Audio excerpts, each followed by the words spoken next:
الحقوني يا جماعة، دي وصلت للدرجة دي؟ جوزي بعتها لي لحد عندي. ازاي وصلت للمرحلة دي؟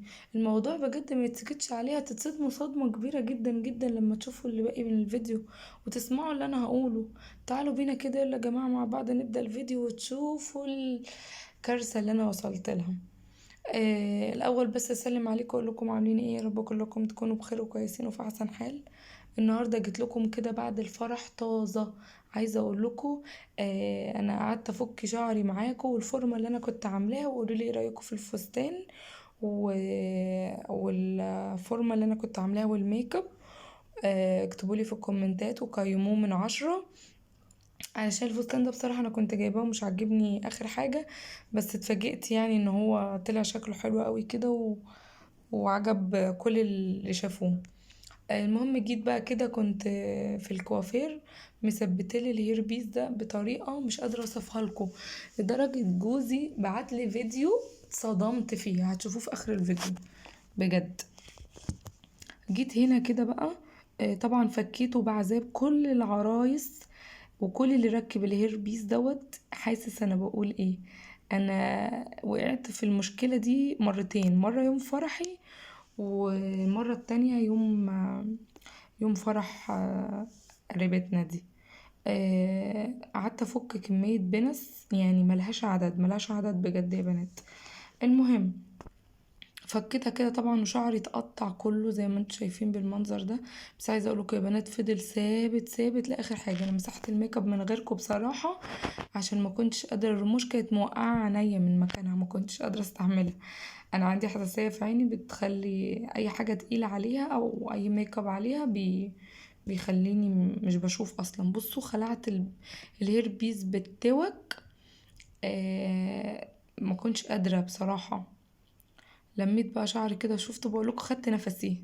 هقعد بقى اطلع البنس دي من الهير بيس مع نفسي كده بالعافية، وبوريهولكوا اهو ده شكله.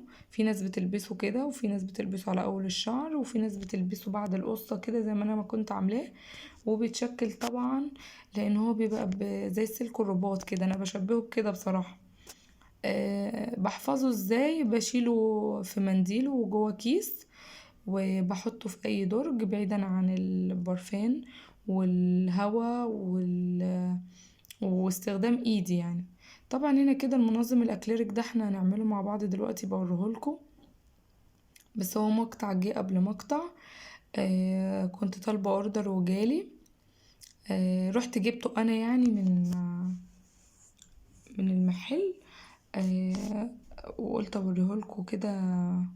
معايا دي خيوط عشان انتوا عارفين ان انا بحب شغل الكروشيه وكده.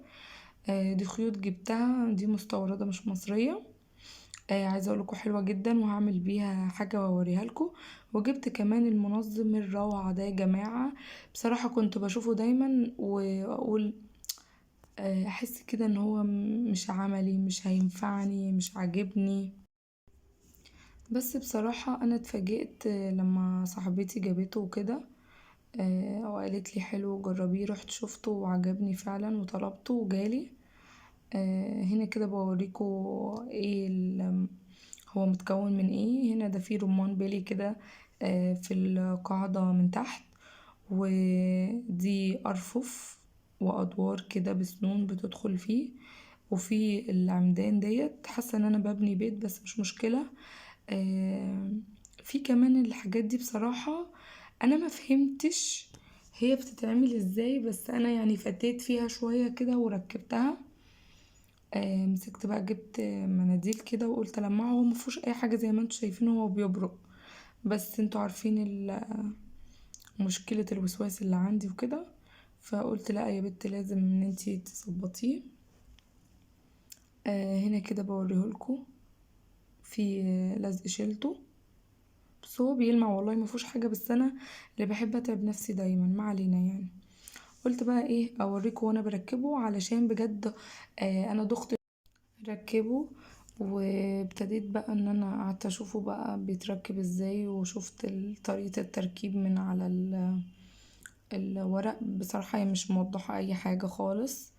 انا قلت هركب وزي ما تيجي تيجي بقى بصراحة معايا. المهم ثبت كده اول قاعدة ورحت مثبت عليها التانية. حسيت ان هو غلط. بعدين اكتشفت ان انا بان هي بتتركب العكس، يعني بتبقى الحتة لحد الفتحة المفتوحة دي، ايوه بقى المفروض بركب الاتنين كده الاول وبروح مثبتاهم زي ما انتوا شايفين كده. انتوا هتفهموا لما يركب خالص الكلام اللي انا بقوله ده. المهم ثبت كده الجزء اتقسم لأربع أركان. طيب أنا بقى عايزة أركب فيه الأرفف اللي معاه دي والحلقات اللي معاه دي. الحلقات اللي معاه دي بتتركب في المفصلات اللي بتخش في العمدان دي، أهو زي ما انتوا شايفين هتفهموني، علشان ما تعملش تجريح واحتكاك في الرف وهي بتتركب. أي نعم عذبتني، ويعني بتاخد وقت على ما بتتركب وبتخليه كل شوية يخلع، بس بتحميه من التجريح. طبعا انتي بقى بتشوفي السكين كير البرودكت اللي عندك، بتشوفي احجامهم واطوالهم وبتركبي الارفف بالنيابة عنهم.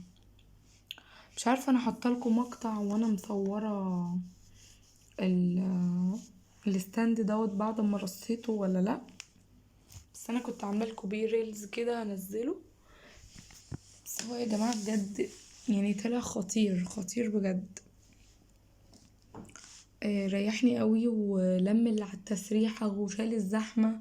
هو تسريحتي كده كده زحمه يعني، عشان منضحكش على بعض بصراحه، بس هي يعني شال 3/4 الزحمه، لان انا زحماها دايما بالحاجات اللي انا بستخدمها. بس هو بجد يا بنات حلو جدا، ولو انتي عروسة اوعي اوعي تستغني عنه في جهازك بجد يعني. ركبته بقى كده، وبعدين ركبت السطح بتاعه دوت كده. بصوا ظبطت على حسب البرودكت اللي عندي واطوالها وثبتها زي ما انتوا شايفين، وانا قاعدة بقى في الارض بقى ما اقولكوش، يعني ظبطت الدنيا. جيت بقى هنا كده قلت ما تجربي يا بنت الطريقة اللي جوزك بعتها لك وخارب الدنيا عليها ده، وبيقول لي اعمليها وما تعمليهاش وكله بيشكر فيها. قلت جربي يا ست عشان ما يزعلش وراضيه زي بعضه.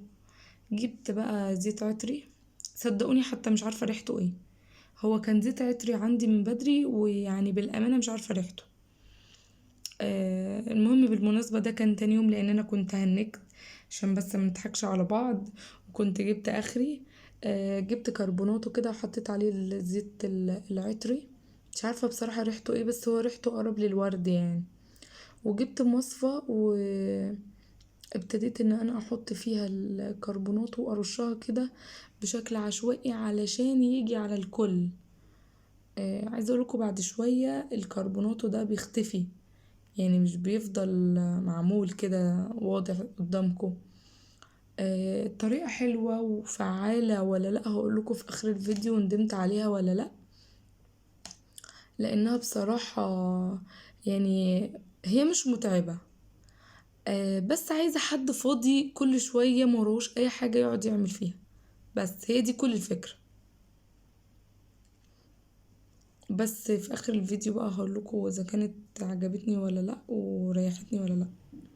هنا كده رشيت الكربونات والزيوت العطرية زي ما انا ما قلت لكم، علشان خاطر ايه هسيبها كده حوالي بتاع ساعة او اكتر كمان على حسب، يعني اول لما اجي ابتدي فيها هقول لكم. ونشوف بقى مع بعض هنكمل ايه تاني.